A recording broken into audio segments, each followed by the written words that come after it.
दीन के नाम पे जलसे कराने वालों और जलसों में मेले रचाने और बसाने वालों और उस मेले के अंदर लिपस्टिक लगा लगा कर, क्रीम और पाउडर लगा लगा कर अपनी मां बहन बेटियों को भेजने वालों, जिस इस्लाम ने, जिस मोहम्मद रसूलुल्लाह ने घर के अंदर बैठी हुई मां बहन बेटी को भी चुपके से देखने वाले की आंखें फोड़ने का हुक्म दिया हो, जब तुमने ही अपनी मां बहन बेटियों को बाहर निकाल दिया है, हर कसो नाकस फिर देखेगा नहीं तो क्या करेगा?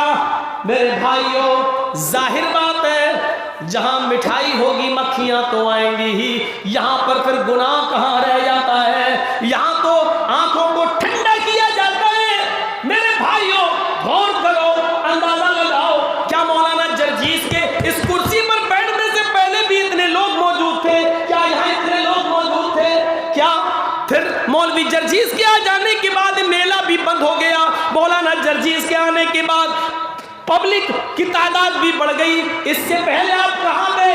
मुझसे पहले जो बोल रहा था, क्या वो कुरान और हदीस में ही सुना रहा था? उससे पहले जो बोल रहा था, क्या वो कुरान और हदीस में ही सुना रहा था? लेकिन भाइयों, ऐसी बेहयाई और उरियानियत और ऐसा नंगा नाच मेरे भाइयों शायद कहीं किसी और जलसों में देखने को मिलता हो, बंगाल के अलावा, बिहार के अलावा। मैंने तो नहीं देखा कि मुझे कभी झारखंड में मिला हो, मैंने तो नहीं देखा कि मुझे कभी कर्नाटक में मिला हो, ऐसा माहौल मैंने तो नहीं देखा कि मुझे महाराष्ट्र में मिला हो, पंजाब में मिला हो, हरियाणा में मिला हो, राजस्थान में मिला हो, केरल में मिला हो, कश्मीर में मिला हो। मैंने तो ऐसा माहौल नहीं देखा है, ऐसा वातावरण नहीं देखा है। आपके यहाँ ये क्यों नहीं पाबंदी लगाई जाती है? समाज इस मेले के ऊपर रोक क्यों नहीं लगाता है? और तो कोई मेलों में जाने से रोक क्यों नहीं लगाता है?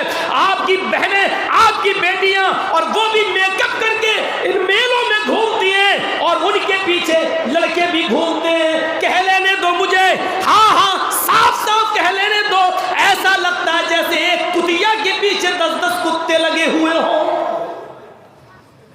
कह लेने दो मुझे, हक है मुझे ये कहने का और सुनने का हक है आपका, आपको सुनना पड़ेगा। आपको नहीं, आपके बाप को भी सुनना पड़ेगा। यहां जब तक मैं बैठा हूं, ये पावर मुझे, ये अथॉरिटी मुझे दी है जनाब मोहम्मद रसूलुल्लाह। हकीकत में ऐसा लगता है जैसे एक कुतिया के पीछे जैसे 10-10 कुत्ते लगे हुए।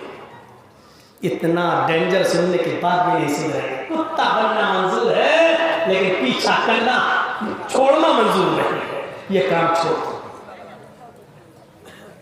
महसूस होता है क्या करें। 20 साल का जमाना कोई मामूली जमाना नहीं होता। कोई मौलवी 12-10 साल से ज्यादा नहीं चल पाता। ये आपकी मोहब्बत है जो 20 साल के बावजूद हो जाने के बाद भी आप मुझे बुलाते हो। 2 दिन के जलसे में एक दिन किसी और मौलवी को रखते हो, एक दिन किसी और को, मुझे दोनों दिन रखते हो। ये आपकी मोहब्बत है। लेकिन इस मोहब्बत का अमली तकाजा वो होगा जब आप हमारी बातों पर अमल करके दिखाएंगे और मेले ठेलों को बंद कराएंगे। ये बुराइयों की जड़ है। दीन का जलसा कर रहे हैं और उसी में मेला लगा हुआ है, उसी में लिपस्टिक बिक रही है, उसी में चूड़ी बिक रही है, उसी में क्लिप बिक रही है, उसी में पॉन्ड्स बिक रही है, उसी में फेयर एंड लवली बिक रही है।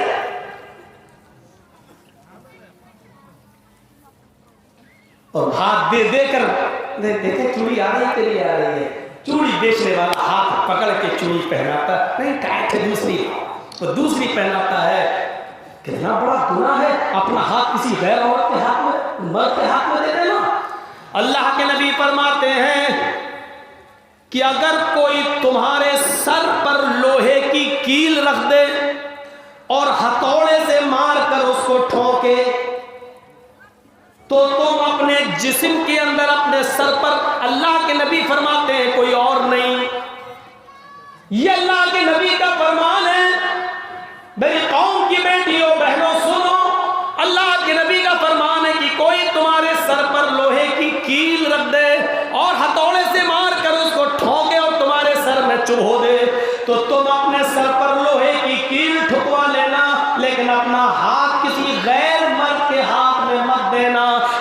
उससे भी ज्यादा सख्त है, ये उससे भी ज्यादा खतरनाक है। अल्लाह के यहाँ एक औरत अपना हाथ किसी गैर मर्द के हाथ में देती है, ये उससे भी ज्यादा सख्त है कि कोई अपने सर में कील ठुकवा ले। कील ठुकवाने को आसान है, लेकिन इसका अजाब उससे भी ज्यादा सख्त है कि एक औरत अपना हाथ किसी दूसरे मर्द के हाथ में दे दे। लो पूरी पहनाओ या मुसाफा कर लो। ये हाथ की हथेलियां भी तुम खोल नहीं सकती हो, ये भी सिर्फ उस वक्त जायज है तुम्हारे लिए जब जनाबी मोहम्मद रसूलुल्लाह सल्लल्लाहु अलैहि वसल्लम ने फरमाया, जब तुम्हारा रिश्ता तय हो रहा हो और कोई लड़का किसी लड़की को देखने के लिए आए तो एक नजर लड़के को लड़की दिखा देना चाहिए और लड़की को लड़का दिखा देना चाहिए। उस मौके पर हुक्म है कि लड़का अपनी होने वाली बीवी के अंदर उसका सिर्फ चेहरा देख सकता है और उसके हाथ की हथेलियां सिर्फ यहां तक, ये भी नहीं, कलाई भी नहीं, ये भी नहीं, सिर्फ हाथ की हथेलियां, इतना देखा जा सकता है अपनी होने वाली बीवी के अंदर जिसके साथ तुम्हारा रिश्ता तय हो रहा है। इतना ही से देखकर आपको अंदाजा लगाना है कि ये को आप अपनी बीवी बनाओगे या नहीं बनाओगे।